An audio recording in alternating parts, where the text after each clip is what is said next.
જે પ્રકારે હાલ જે પૂનમબેન મેડમ છે તે પૂનમબેન મેડમને હાલ જે તેના સમર્થકો છે તે સમર્થકો પણ હાલ મળી રહ્યા છે। શું કહેશો બેન, ત્રીજી વખત તમને જાહેર કરવામાં આવ્યા છે, ઉમેદવારીની તક આપવામાં આવી છે, 2 વખત આપ સંસદ પણ હતા, 1 વખત ધારાસભ્ય પણ હતા।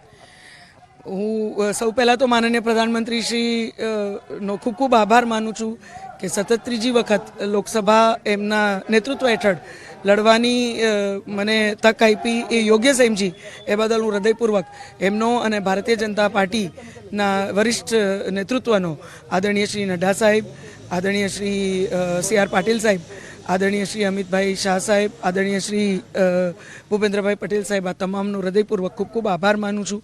હું જામનગર સંસદીય ક્ષેત્રના સર્વે નાગરિકોને વંદન કરીને એમનો પણ ખૂબ ખૂબ આભાર માનું છું। હું માનું છું કે એમનો જ અવાજ છે અને કાર્યકર્તાઓનો અવાજ છે જેના લીધે મને ફરીથી પાર્ટીએ આ તક આપી। એટલે હું સર્વે કાર્યકર્તાઓ, સર્વે નાગરિકોનો હૃદયપૂર્વક ખૂબ ખૂબ આભાર માનું છું। પાર્ટીનું જે વરિષ્ઠ નેતૃત્વ આખા સંસદીય ક્ષેત્રમાં છે એમનો પણ હૃદયપૂર્વક ખૂબ ખૂબ આભાર માનું છું કે આ તમામના અવાજ, આ તમામની વાતને લીધે જ આજે પુનઃ પાર્ટીએ ફરીથી એક વખત મને આ તક આપી છે। તક આપી છે, અગાઉ 2 ટર્મ આપની થઈ ચૂકી છે અને અગાઉ ધારાસભ્ય પણ હતા। વિકાસના કામોને લઈને આપ અવારનવાર અહીં લોકો વચ્ચે જતા હોવ છો, હાલ જે પ્રકારે પસંદગી થઈ છે, આવનારા સમયમાં શું પ્રાધાન્ય આપશો?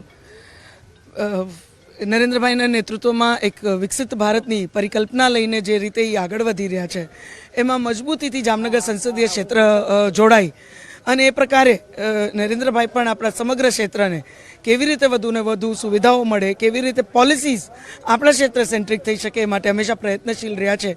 આવતા દિવસોમાં જ એ જ પ્રયત્ન હશે કે આપણી જે ભાવિ પેઢી છે એને એવી સુવિધાઓ પ્રાપ્ત થાય, એવી તકો પ્રાપ્ત થાય જે એમનો સાચા અર્થમાં અધિકાર છે અને આપણા સમગ્ર ક્ષેત્રની ક્ષમતા છે। જે પ્રકારે વાત કરવામાં આવી પૂનમબેન મેડમ છે કે જે વિકાસની જે રોલ છે, વિકાસનો જે રોલ મોડલ લઈને આગળ વધશે, વિકાસની કેડીઓને કંડારવા માટે તેઓ પ્રયત્નશીલ રહેશે અને જામનગરમાં પૂનમબેન મેડમના બંગલે હાલ ઉજવણીનો માહોલ છે તે જોવા મળી રહ્યો છે। ત્રીજી વખત જ્યારે પૂનમબેન મેડમને જામનગર લોકસભાની ટિકિટ છે એ ભાજપ દ્વારા જાહેર કરાઈ છે ત્યારે જામનગરમાં પૂનમબેન મેડમના બંગલે ઉત્સવનો માહોલ છે। કેમેરામેન સૈનિક મહેતાની સાથે કિંજલ કારસરિયા, ન્યૂઝ 18 ગુજરાતી, જામનગર।